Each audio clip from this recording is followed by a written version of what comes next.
मैं अब उकता गया हूँ फुरकतों से, निकालूं किस तरह तुझको रगों से।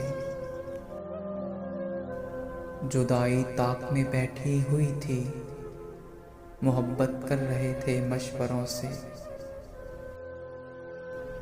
तुझे मैंने मुझे तूने गंवाया, मगर अब क्या फ़ायदा इन तज़किरों से।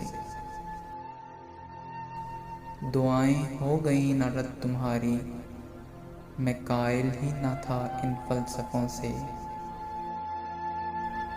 मेरे सब हौसले मारे गए हैं तुम्हारी कम सिनी के फ़ैसलों में।